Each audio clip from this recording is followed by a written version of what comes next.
Destination Freedom.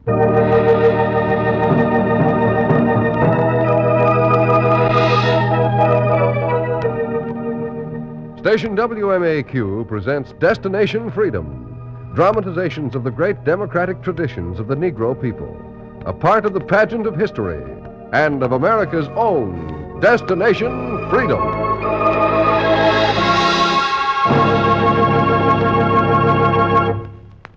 Today we tell the story of William H. Hastie, governor of the Virgin Islands, in a chapter entitled The Boy Who Beat the Bus.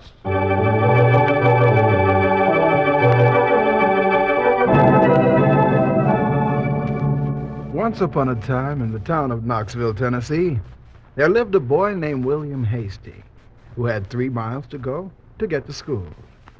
And on the first morning, he tried to ride the bus and waited his turn. Fares, please. Fares, please. Here, driver. Thank you, ma'am. Hey, where you going, boy? You got my fare. I got your fare, but you're getting in the wrong seat. Wrong seat. Now, you've been in Knoxville long enough to know better. You're Mary Hastie's boys, ain't you? I am. Well, then forget you are and sit where the good Lord intended for you to sit, in the rear. I pay the same fare. I'll sit where I please. Not if you want to get to school. Hey, where you going? Hey! Oh, he's getting off. He's getting right off. Now, them colored kids is crazy. All set? Here we go.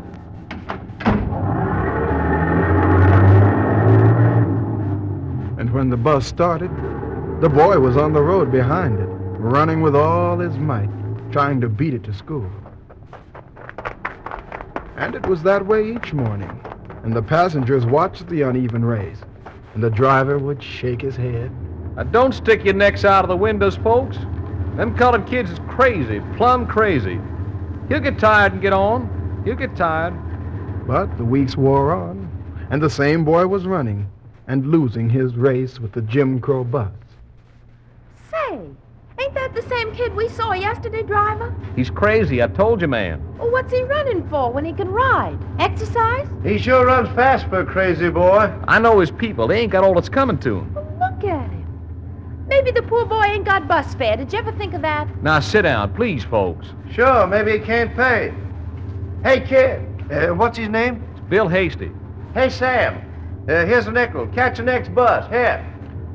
The nickel flipped in the dust in front of the boy. He stepped on it and kept running. Did you see that? Paid no attention to it. The kid's old lady Hastie's kid. He's batty. Now sit down, will you, folks? Sit down. Sit down. When the kid's running his tongue out, he's trying to catch a bus. That's right. Conductor, stop the bus. Now, see here, I know this kid's game. Now, you give him a chance to get on, you hear? Stop the bus now. Stop it All right now. right, I'll stop it. All right. The bus came to a reluctant stop and waited for the boy to catch up. He did, and ran past him. What do you know about that? You ran right past it. Ran right past us. Did you see that? You satisfied? And the boy would run along the Tennessee road until he came panting up to the school, but never quite in time to beat the last bell or to get there before school had started. That you, William? Yes, Mr. Whipple? Every day it's the same thing. Yes, Mr. Whipple. Always late. Don't you ever get tired of it? I do. You do. Do you leave the house on time? Yes, sir. Then you stop on the way. No, I run all the way. Yes, you look it. Come inside. I'm going to make an example of you. How about that? Attention, class. Attention. You've all seen William Hastie running to school. The whole town has seen him. Well, William is here to tell you why he's unable to get to school on time and why he runs all the way. Go ahead, William. Well, Go ahead. Go ahead. well, I can't ride the Knoxville bus. Of course you can. The bus segregates white and Negro riders. My mother says it's wrong. She says we should never ride in a Jim Crow bus. Well, that's very, very noble of your mother. But there's the matter of being practical. Segregation is the law. State law. Well, she says we shouldn't ride, and I believe her. And what good would that do? Well, then the bus company wouldn't make enough and would have to ride everyone as equals. I'll stop running.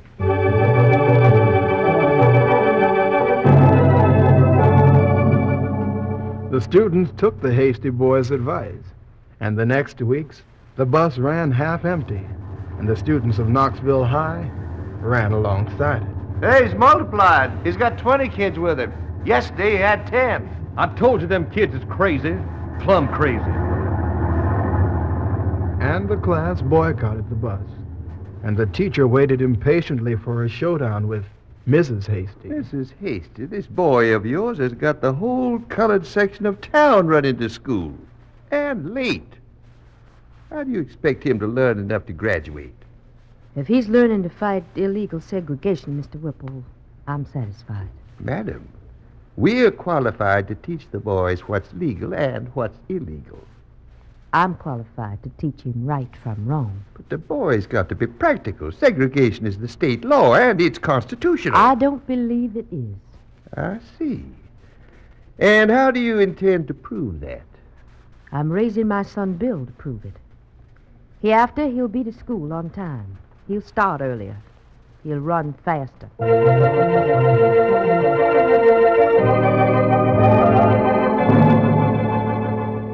Bill Hastie ran faster and outstripped the class and became known in the town as the boy who wouldn't catch the Jim Crow bus. And at the dinner table in the evening, his father wondered and was worried. Grace. Yes, George. Coffee? No. I was thinking of William here and this passion you're instilling in him to fight segregation. The boy's nigh ready to enter college now. And he's made a good record. I wasn't thinking of that. I was thinking he has a reputation around town already that'll be hard to live down. Hard to live up to is the way I'd put it. Put it any way you want. You've kept him from obeying the Jim Crow laws, but he's got to live with the world the way it is. Or change it. He can't always run away from Jim Crow buses. Getting older. There's no money to send him to college. He'll make it. Can't even get work to help earn his way. Every colored boy has to face that. But Bill is going to try to get a job anyway. You're not sending the boy to buck his head against a brick wall again. We'll teach him to fight for what's his, a job. Look, The boy's going to look for work. you're teaching him to be a fighter, but it's an uneven fight, Grace. Either you or the boy'll break before you gotten anywhere. Boy, what do you think of all this? Or do you think? Mother's right. I can't help the family, Father. I was called for a job at the Jarvis store. Did they know you were hasty? I put it on the application. It's not like putting your brown face before storekeeper John Jarvis. Don't count your job before you tell him you're hasty.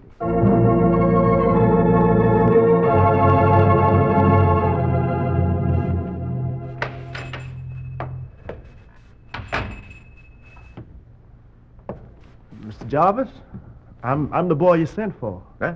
You're who? William Hastie. I sent him my application. Said you wanted a boy to work after school. My company needs one. Sure needs one, but not that bad, eh, Kluge? We ain't exactly dying for help, boy. Not yet a while. But you sent for me. Tell him, Mr. Jarvis. He's green as a blade of grass. Tell what? I need the job. But I don't need no colored help, young'un. And ain't you the fellow who used to run the school? Yes? The old lady's been teaching you wrong. I've watched you since you growed up. Jim Crow too good for you. Well, now it's time you understood something. This store ain't hiring no colored boy. Now go. Get along, kid. Go catch that bus and be gone.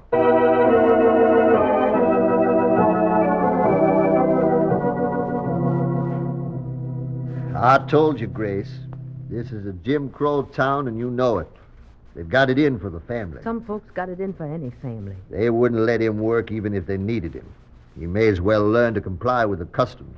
As long as I got breath in me, he'll learn to fight them. When you're in Rome, do as the Romans. When there are ways to fight evil, we'll take them. Ah. Bill, Yes, Mother? get me some paint and a brush and an old piece of cardboard. You can't change the way people think in this town. How do you know it's the way most of the people think? Because, well, who speaks against people like Jarvis? Nobody. My son and I are going to. Segregation and discrimination may be the will of the state, but it's not the will of the people. Get me that paintbrush and cardboard, son. What are you up to now? I'm going to paint a sign to carry on my back. A sign? It's going to say, this store discriminates against workers because of their race. Do not patronize it unless you believe in race prejudice. No one will pay any attention to you. We'll walk the streets in front of that store until someone does. Listen, Grace, it's cold and it's raining and you're not the strongest woman in Knoxville. Stay home. If you must fight against the storekeeper, let someone else do it first. Who else will do it? I don't know. But this isn't the time. It's past time. William, will you go with me? The boy doesn't understand. I do understand, Father. I'll get the paintbrush and make the signs, and I'll walk along beside you.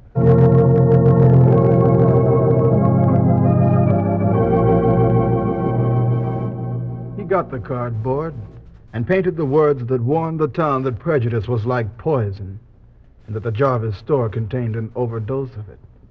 And through the rain, they walked, picketing the store while the people passed and stopped to stare. You see what that sign says, Joe? Pay no attention to it. It's that Hastie boy and his old lady. Let's go in. Yeah, but nobody else is. They're just stopping and looking. I tell you, it's just those Hasties. Let's go in. You're not going in there, are you? There, you see there? You read the sign, you see what it says? Yeah, here comes old man Jarvis. Wonder what he'll do. Woman, you're stopping my business with that crazy sign. Now get off the sidewalk before I call the law. Call the law. Look, man, every store on the street discriminates against colored, not just me. And everybody in town's got a right to know about it. We're staying, mister. You're drawing a crowd now. Will you get out of here? Will you change your policy? The woman and her son walked the street, and the people of Knoxville answered and kept out of the store until the storekeeper called her out of the rain.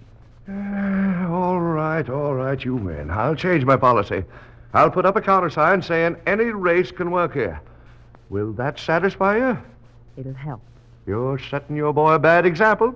You're putting wrong ideas in his head. Maybe I am. If he'll live by 'em, we'll all be better off. We'll go home now.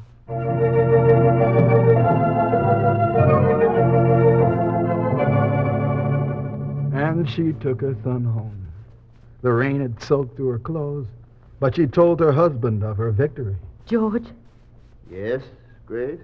George, we won. Yes, Father. The man said he was changing. The man said he would... Mother. Son, my back hurts. Mother, son. what's the matter? It's my back. Catch her, son. Catch her.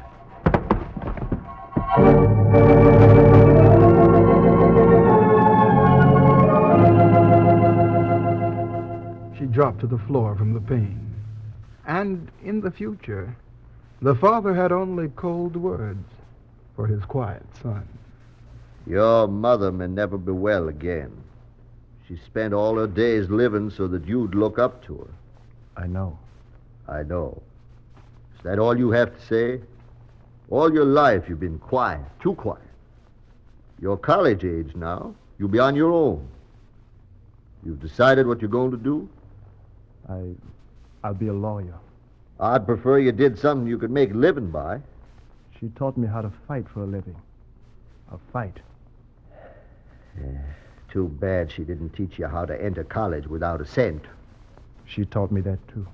What are you talking about? I ran 3 miles to high school every day. I think I can run a few miles in college.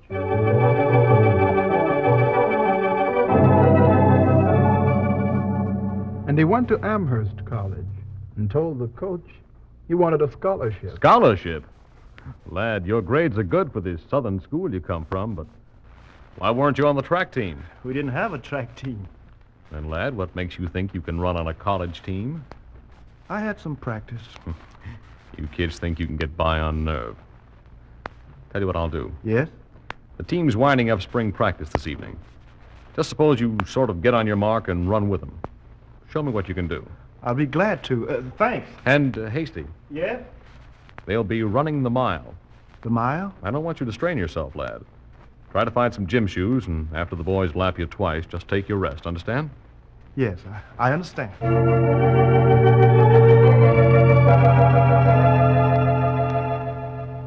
Get on your mark. That's set. Ready? And he was off.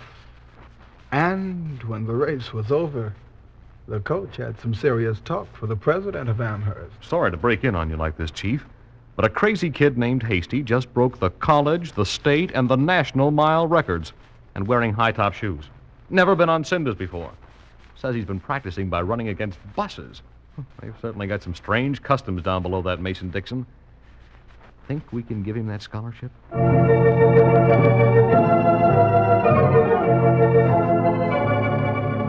The president thought so, and the legs that had never quite beat the Knoxville bus broke the sprint records and took him through Harvard Law School, and a step closer to the fight his mother had begun.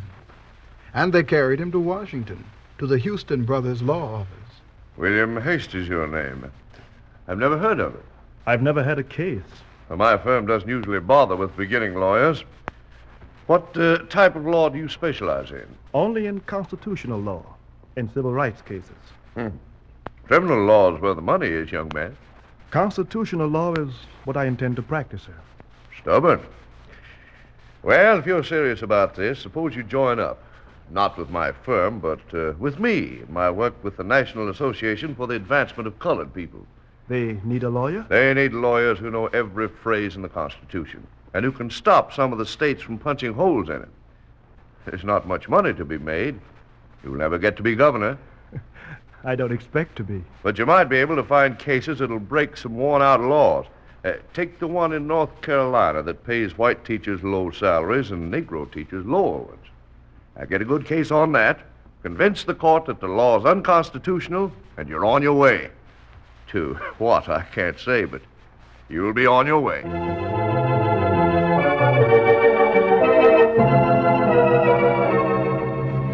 And the new lawyer went on his way to North Carolina and met his first plaintiff in a school for veterans. I'm the instructor, Brooks. You're Hastie? Yes, You wanted me to show you about the school. please. I understand the state salary for teachers here is lower than salaries in other schools for veterans. That's true. And is the work here the same? I've never seen the work in other schools, but... Brooks? Yes, Brooks? I'm right here, Edwards. I'm sorry, Hastie, but I promised this student I'd help him with his hands. He's having trouble. Go right ahead. I've been trying to use my hands all day, the way you said. I can't make them work anymore. I can't. It's your eyes that are blind, soldier, not your fingers. You were a typist before the war. You can type now. Hold it. Here's the chair. Every time I try to do something, I tremble. I don't know why. Here's the typewriter in front of you. Just put your fingers on the guide keys. This the right place? Let me make sure. Uh-huh. Now, I'll shift the carriage back and put in some paper. There. Now go ahead and practice. Try it.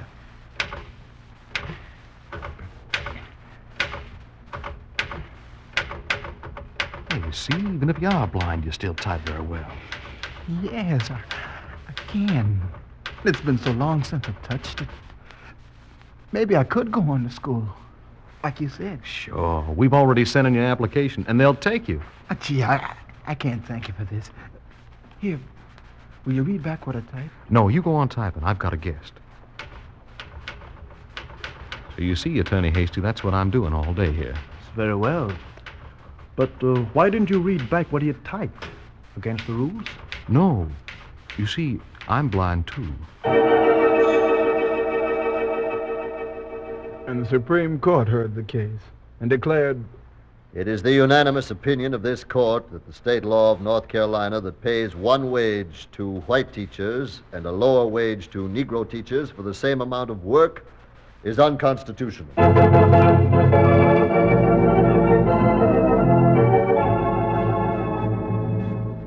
And in 10 years, he helped bring decisions against all white primaries and vote frauds. And he took his skill to Howard University and settled down to teach what he had learned, and was dean of the law school. Until the war began and Houston heard of a bigger job. Well, trackman, you can just pick your cases now. What'll it be?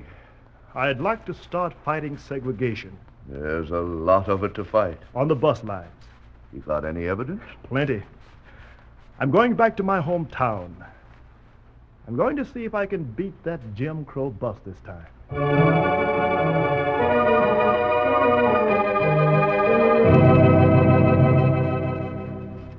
It is the opinion of this court that racial segregation in interstate travel is plainly unconstitutional and against public policy. The Supreme Court, therefore, reverses the decisions of the lower court. You know, teaching law in a university is no job for someone who wants to fight segregation. I'm training a lot of other fighters, and I've been pretty lucky. Well, people seem to think your skill's wasted.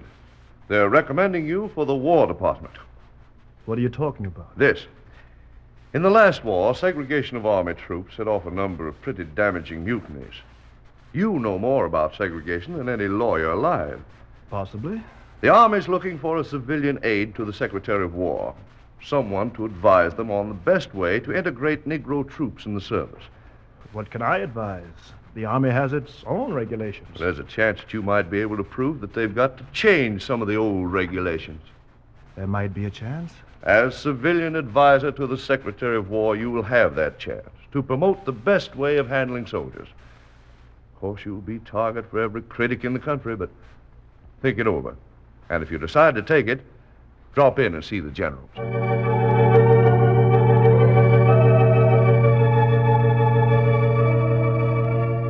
The dean thought it over and went up to see the generals. We're hoping you'll accept the position, Dean Hastie. It's going to be a new experience for the Army. It'll be a new experience for me. I understand that all matters relating to the handling of Negro troops will come to me to be tested. Yes. We've got a morale problem. We've got to show the American soldier that what he's fighting for is worth giving his life for, if necessary. Your job is to find where morale's sagging and why. See, I've never been around the Army much. You can live the life like a regular recruit if you care to. Review the camps, and wherever you see the shoe pinching, report it.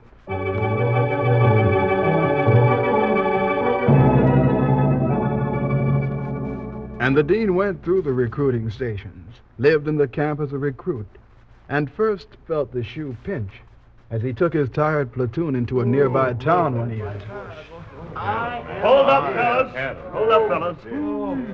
We're a long way from our camp. Maybe we can put up in a club around here. Gee, I don't know. I've seen friendlier towns than this. Well, the Army rules say they Rules, sure, but reason comes first. I'm tired. You're right. There's a service club in this burg. My dogs are barking. Let's find it. Come on. And the investigator took his men into the club of a southern town. Here's the club. Hey, the door's not locked. Let's see. Say, this is all right. Come on, fellas, come on in. Hey, wait a minute. What are you guys barging in here for? Just a minute, Captain. My men need to be put up here a while. This club's only for white soldiers. Regulations. Regulations. You heard me. When our men go to the front, the bombs won't be regulated to kill only white soldiers. We can't regulate clubs to serve just one race. We're staying. You're getting out. Yeah, Captain, if you want these guys thrown out. Just try it, wise guy. Try it. All right, we'll show you. Hold it, men. Hold it. I don't know who you are or what you're looking for, mister. But if trouble starts, you know the consequences. I know the consequences of keeping men segregated. A few years of life like this, and they feel they are natural enemies. This is the way most of the men like it. This is the way it's going to be.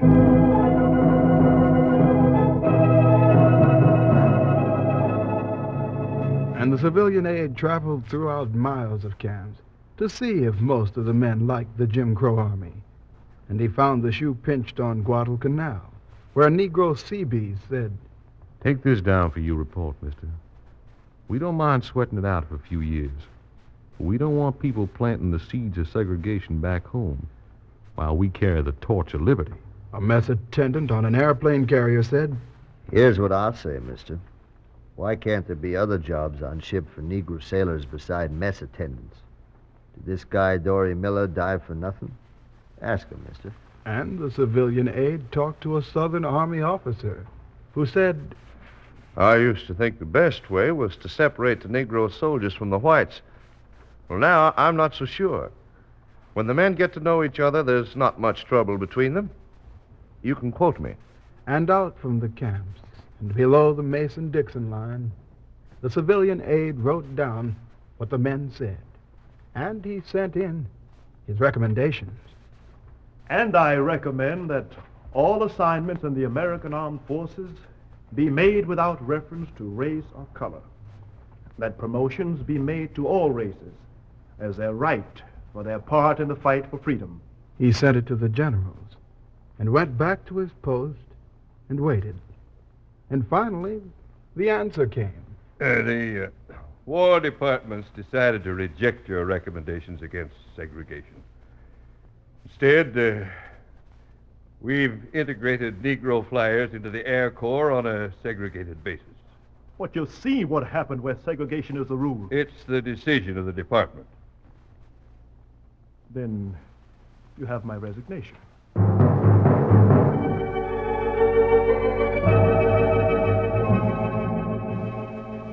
You're not serious about giving up the position of civilian aide, are you, Hastie? What else do you expect me to do? Well, look, key positions like that aren't tossed away. I can't compromise with segregation for a job. I see you mean this.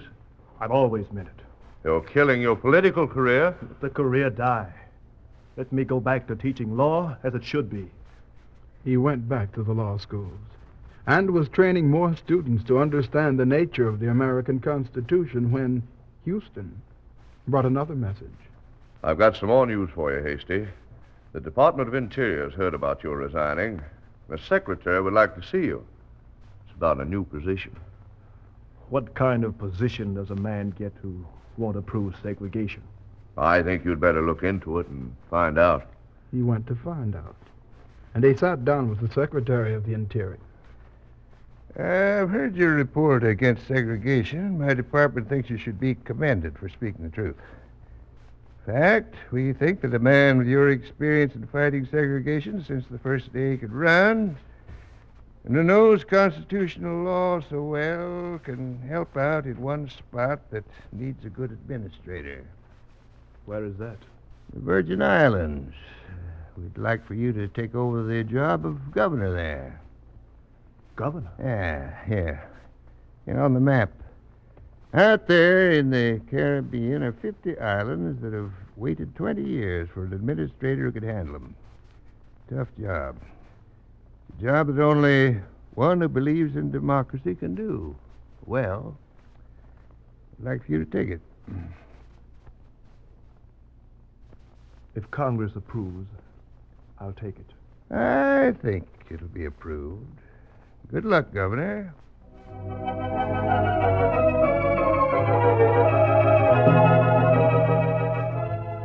The appointment was approved, and he went out to apply his brand of freedom to the Virgin Islands. The boy who would not ride a Jim Crow bus rode across the Caribbean to become his country's first Negro governor.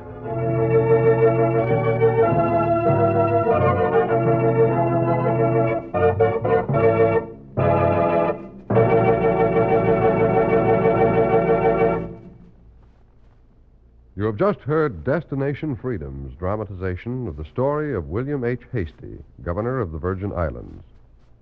Destination Freedom is written by Richard Durham and produced under the direction of Homer Heck.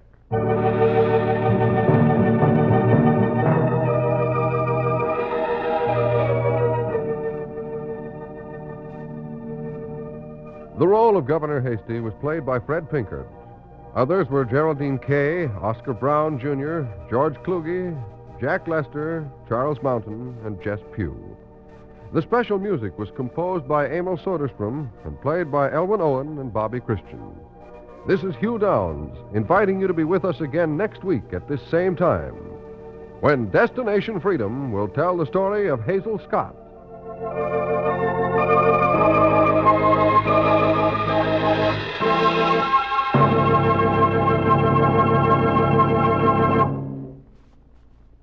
This is NBC, the National Broadcasting Company.